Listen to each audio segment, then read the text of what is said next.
Speaker महोदय ने बड़ा सोच समझ करके एक दलित व्यक्ति को और कल उनको सभापति का मौका दिया, लेकिन मेरे खेद का विषय है कांग्रेस पार्टी के नेता राहुल गांधी के इशारे पर उनके जो एक दलित व्यक्ति हमारे दिनांक 5 फरवरी 2026 को 11 के लिए जो सभापति के कुर्सी पे बैठे थे उनके ऊपर कागज फाड़ करके फेंके गए।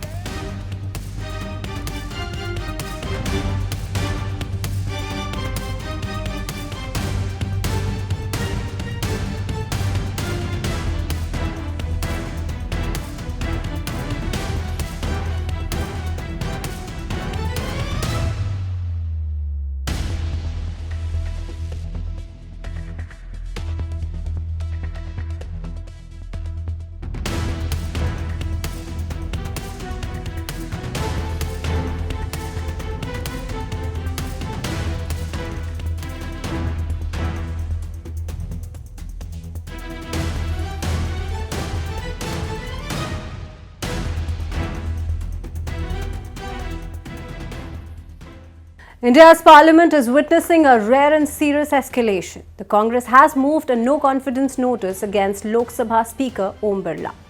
This is not against the government, it is against the referee of the House, and that makes it unusual. The opposition alleges that the Speaker has acted in a partisan manner during the ongoing budget session. Congress says its leader Rahul Gandhi was repeatedly denied the right to speak. It also accuses the Speaker of suspending opposition MP selectively and of not acting against BJP MP Nishikant Dubey over remarks made against women MPs.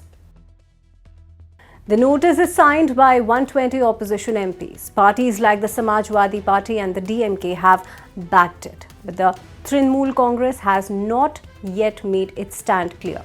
Congress says this step was taken only because the situation had been extraordinary. The flashpoint came during a debate when Rahul Gandhi tried to quote from an article referring to an unpublished memoir of former Army Chief General M.M. Narwane. The Speaker stopped him. The House descended into chaos. 8 Congress MPs were later suspended for disruptions.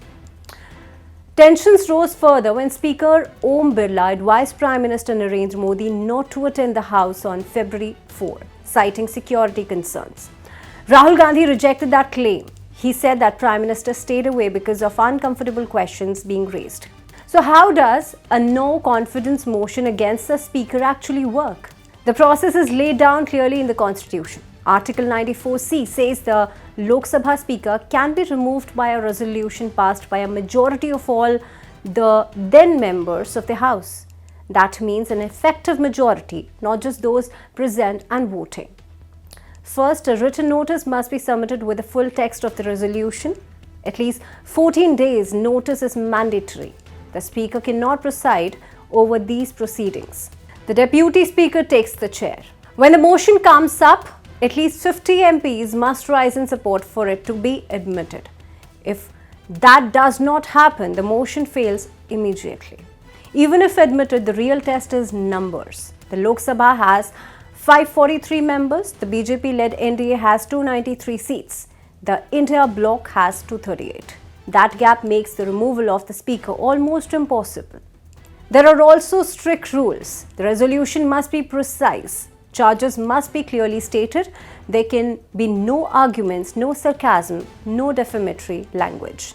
If the wording does not meet these standards, the motion can be disallowed.